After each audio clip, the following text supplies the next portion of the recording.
All right, so here we are kicking off Portfolio Project 1. And what I really want to do today is just give an overview of the portfolio process as a whole and then give some idea of what to expect this month. The portfolio classes are distributed throughout the program. So if you look at your curriculum breakdown, you'll see that there's a portfolio project course about every 3 or 4 months throughout the program. And these are actually all interconnected. So it's going to be an ongoing effort that you work on throughout your time here, picking up at each of these different periods. The way we have geared this is that the portfolio classes serve as milestones along the road so that we can check on your progress and make sure that you're hitting all of the objectives that we've set out for you to gain at that point in the program, and also give you an opportunity to really showcase your development as a media professional and show the skills that you've gained and the knowledge that you've gained in that period of time. So each of these classes will involve the skills that you gain in that previous section of the degree program. So for example, down here at Portfolio Project 3, you've completed digital video, digital audio, graphic design.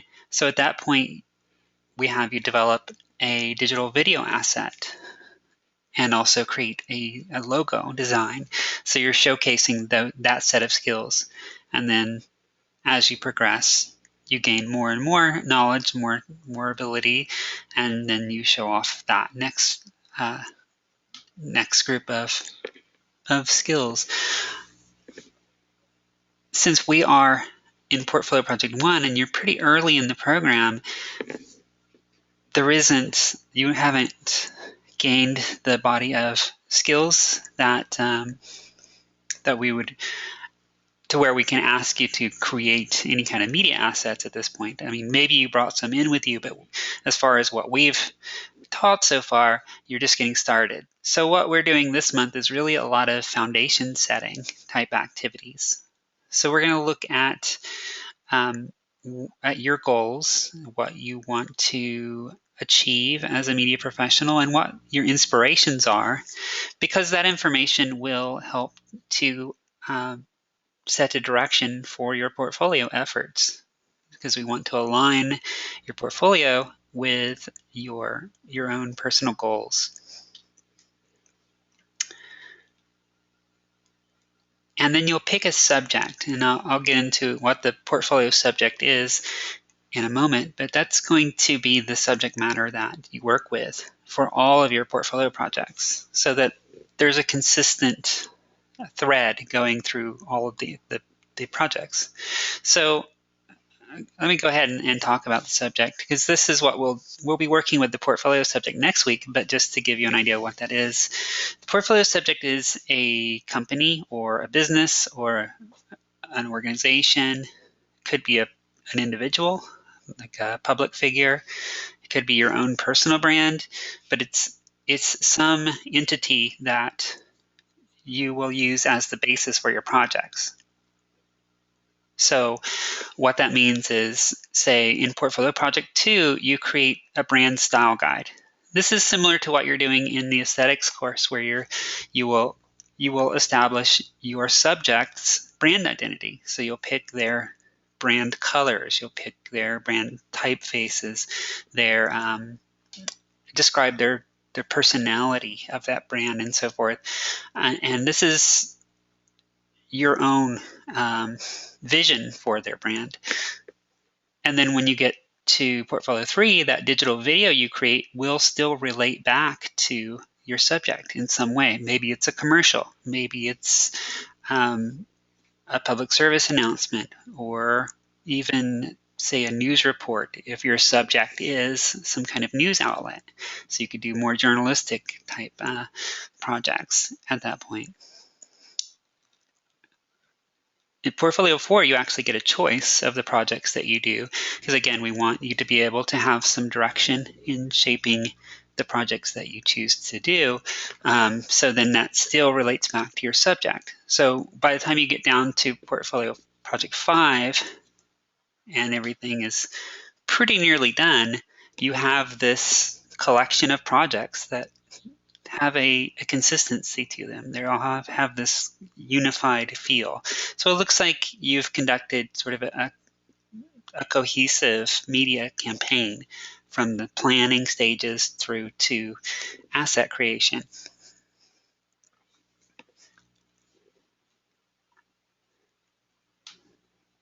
Does that make sense so far?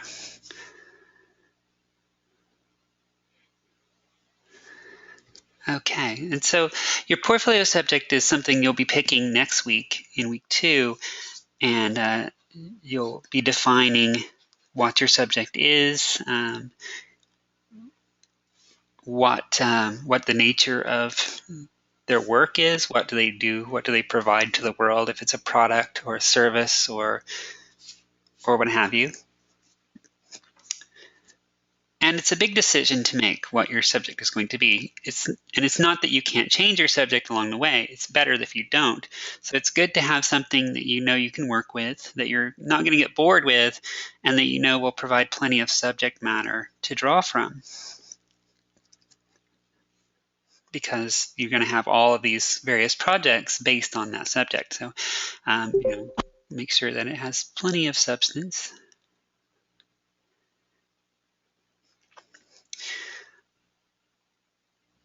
And pick a subject that allows you to do the kind of projects that you're interested in working with. Like I mentioned, the idea of more of a journalistic slant to the project. So if you are interested in journalism, then you could pick a news outlet, something small scale. It could even be an online news outlet. And so then once you get to Portfolio Project 3, you can make more of a journalistic video. Just as an example, there's plenty of other ways other directions you could take that.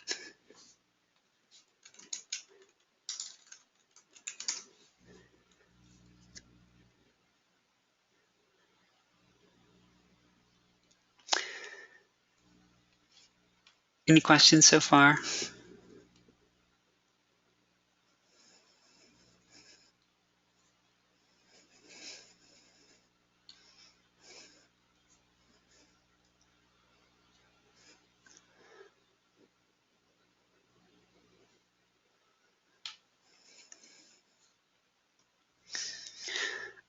Okay, and then once you get to the end of the program here at Portfolio Project 5, you will put all the collected projects that you've completed into a website of your own creation as well, and so that they can be showcased and present the finalized portfolio.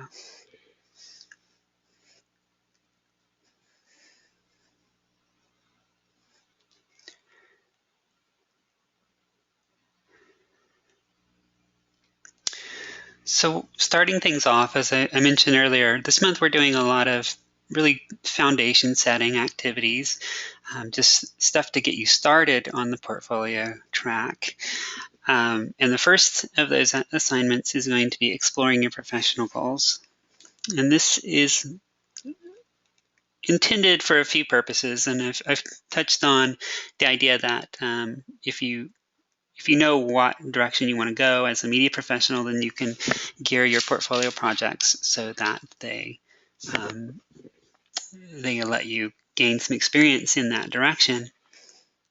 So this exploring your professional goals activities allows you to really crystallize that direction and really get your ideas clear of where you want to go, as a media professional. Maybe you don't really know yet, because there's a pretty wide variety of careers in this industry, and that's okay. If you don't know, then you can just tell us that you don't know for sure. Maybe talk about some of the areas that aren't of interest to you, or particular media formats that interest you, and what it is about that kind of work that you find intriguing or interesting.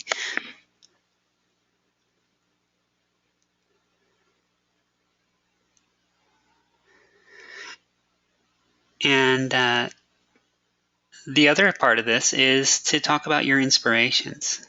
What figures in the industry or outside of the industry inspire you, and what is it about them or their work that you find inspiring?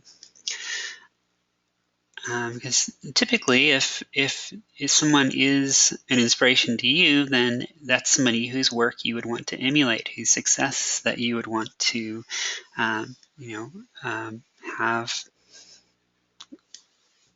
become a part of your own career. So that can be also a way of informing your own creative direction for your career. Do you guys have ideas of what part of the media world you want to be a part of?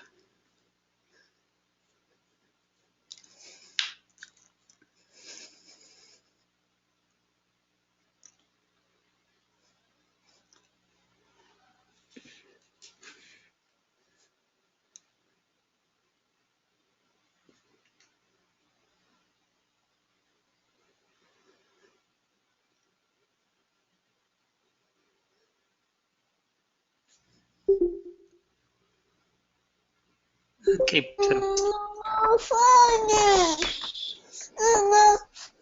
Zoe, I need you to be. so possibly film or design? Is that like graphic design?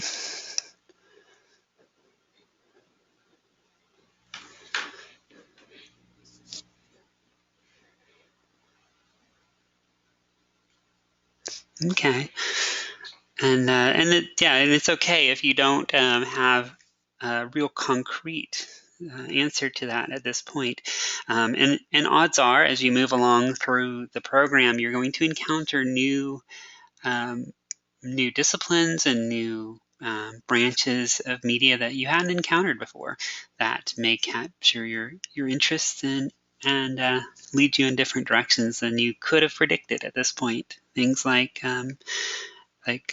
transmedia storytelling and content marketing and a lot of these other kind of emerging media formats. And we live in a world right now where independent media creators can make a name for themselves through channels like YouTube or even blogging. I can think of quite a few people that have become pretty well known simply through their blogs.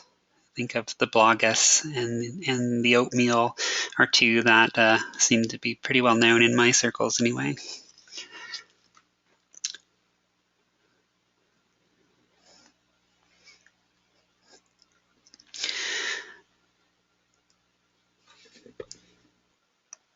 Okay, so this first activity will be simply your way of informing me of your interests, and it's good for me to get to know you guys as well, because in the online format that can be tough compared to seeing you in person. It also serves to help you set your direction. I have a question. Did you guys already write your personal mission statement? Is that something you did back in Introduction to Media Communication? Okay, well that makes my work a little bit easier. That was traditionally a part of this course, but now Mike Dunn has added that into the introduction course. So that's okay. So you've already done that, and I would have covered that next, but I don't have to. And if you have already written that, then just plug plug in what you've already done into this assignment as well.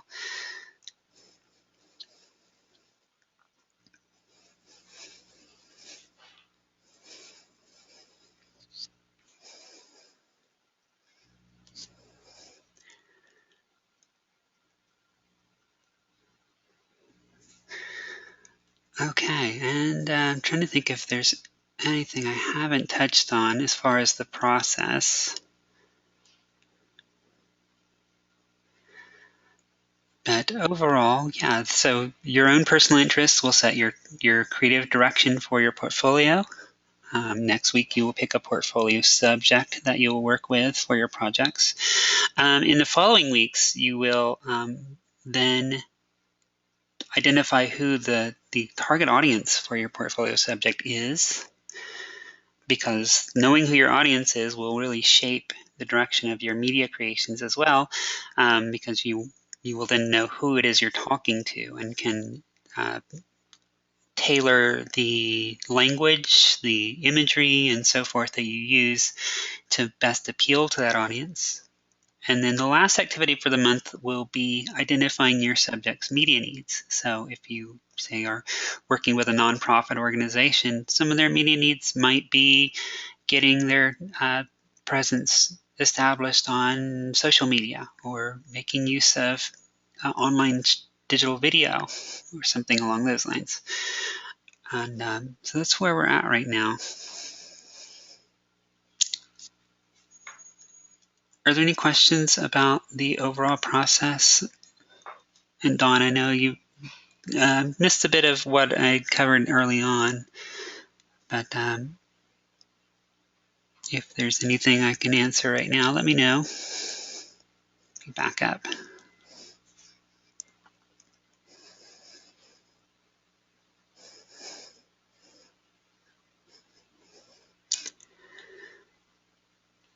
Okay, sure, no problem. But that's really the overview of the class and the process. And as I said, the portfolio sessions are going to be fairly brief overall, and that is essentially what I had prepared for today. So if there are any questions, let me know. If not, I know if you catch the video recording, Dawn, and you have any questions, you can get in touch.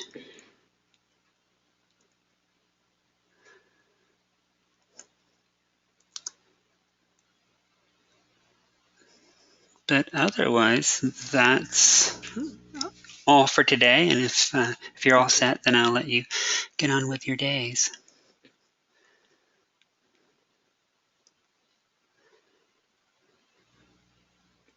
I appreciate you taking the time to join me here.